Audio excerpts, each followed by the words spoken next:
प्यारे सज्जनों, हमारा ये सत्संग आपको आध्यात्मिक ज्ञान से रूबरू करवाता है। हम प्रतिदिन आपके लिए सत्संग लेकर के आते हैं, जिसको श्रवण करने से आपके जीवन में न सिर्फ सकारात्मक बदलाव आता है, बल्कि आप अपनी जिंदगी में वो सब कुछ हासिल कर पाते हैं जिसकी आपने कल्पना की थी। हमारे प्रत्येक सत्संग में एक सीख जरूर छिपी होती है, जिससे आपको बहुत कुछ सीखने को मिलता है, जो आपकी जिंदगी में बहुत काम आती है।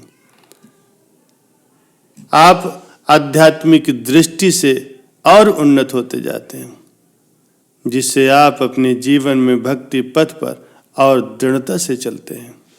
प्यारे सज्जनों, आज के सत्संग में महापुरुष फरमाते हैं कि प्रत्येक व्यक्ति को सही समय का इंतजार करना चाहिए, कभी भी जल्दबाजी नहीं करना चाहिए। एक बार की बात है, भगवान गौतम बुद्ध जी अपने शिष्यों के साथ एक गांव से दूसरे किसी नगर की तरफ जा रहे थे। गर्मी के दिन थे और रास्ता भी बहुत लंबा था। गौतम बुद्ध अपने शिष्यों के साथ बहुत देर से चल रहे थे, जिस वजह से उन्हें बहुत प्यास लगी थी। वहां से कुछ ही दूरी पर बरगद के वृक्ष की एक घनी छांव थी। सभी लोग उस वृक्ष के पास पहुंच जाते हैं।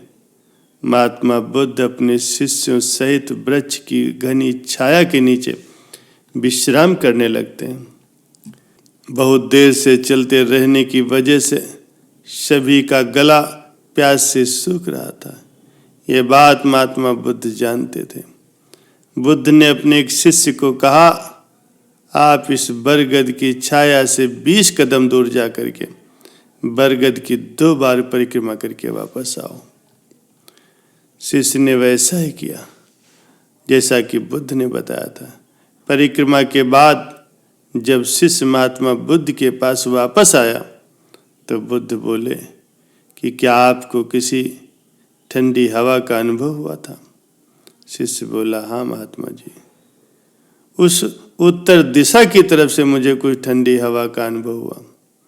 शिष्य की ये बात सुन करके महात्मा बुद्ध उस शिष्य से तुरंत बोले, उसी दिशा में चले जाओ, जरूर यहाँ से कुछ दूरी पर एक तालाब होगा और उसी तालाब से सबके लिए पानी ले आओ।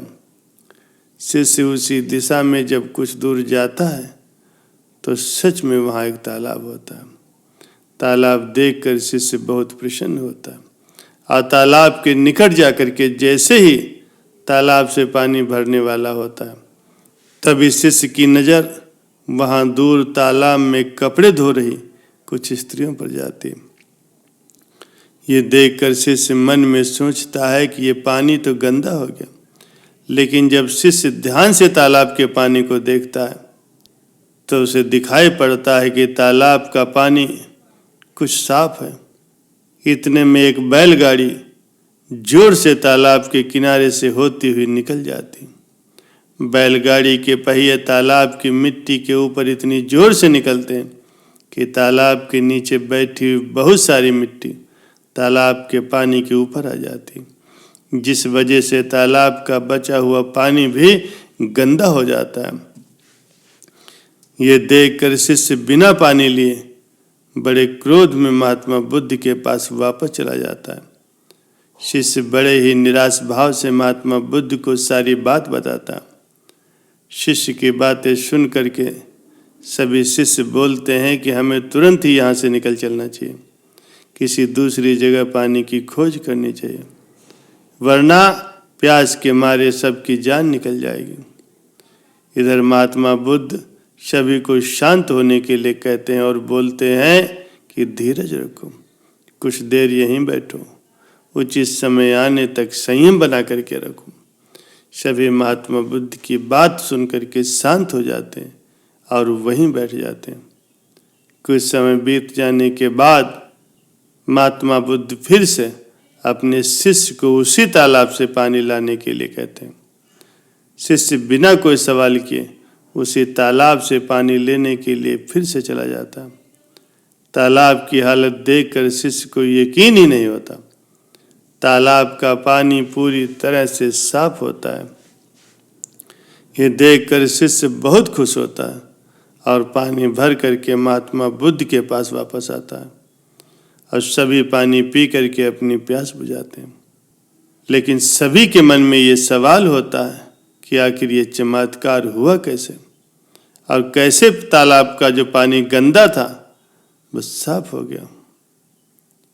उन्हें लगा कि जरूर ये महात्मा बुद्ध की शक्ति है।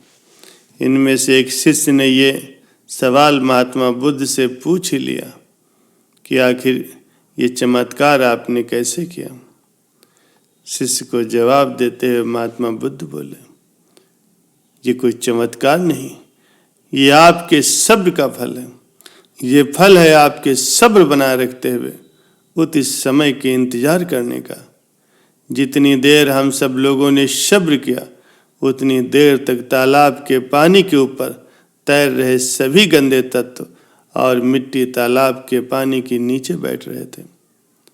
फिर कुछ देर के बाद शिष्य जब वहां तालाब के पास फिर से पहुंचा तब तक सब दूषित कर नीचे बैठ चुके थे, जिस वजह से तालाब का पानी पहले की तरह साफ हो चुका था और तालाब साफ दिखाई दे रहा था। यदि उस समय आप लोगों ने सब्र न किया होता, धैर्य न रखा होता, तो आप सब इतनी गर्मी में पानी की खोज में प्यासे रह करके शायद अब तक मृत्यु को प्राप्त हो गए होते। क्योंकि यहाँ से आगे कोई तालाब है या नहीं, अगर है भी तो क्या उसका पानी साफ होगा। इन सब कारणों से आप कभी भी प्यास नहीं बुझा पाते और प्यास से ही मर जाते हैं। फिर इतना बोलने के बाद महात्मा बुद्ध शिष्यों को एक सीख देते हुए कहते हैं कि जैसी स्थिति हम लोगों के समक्ष आ जाए है वैसी ही स्थिति और मुश्किल दौर जिंदगी के हर मोड़ पर आएंगे।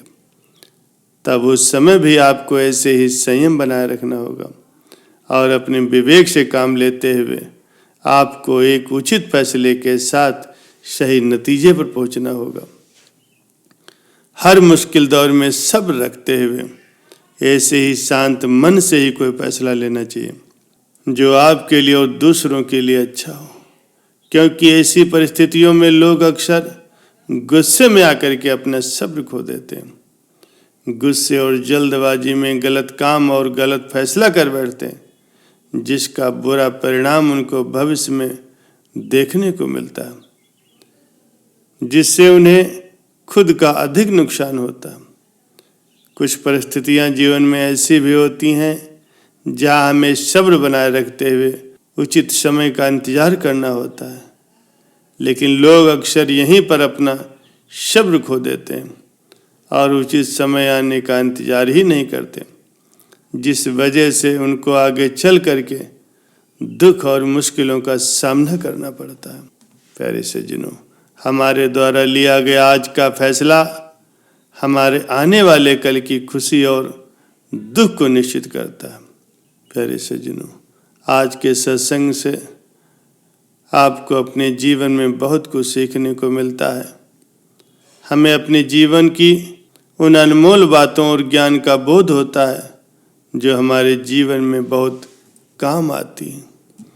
अगर इंसान जिंदगी में आने वाली परेशानियों के बारे में सुन करके परेशान हो जाता है तो ऐसे सत्संग से बहुत ही ज्ञानवर्धक बातें उसे सीखने को मिलती हैं और उसके जीवन की मुश्किलों को सामना करने की ताकत देती हैं।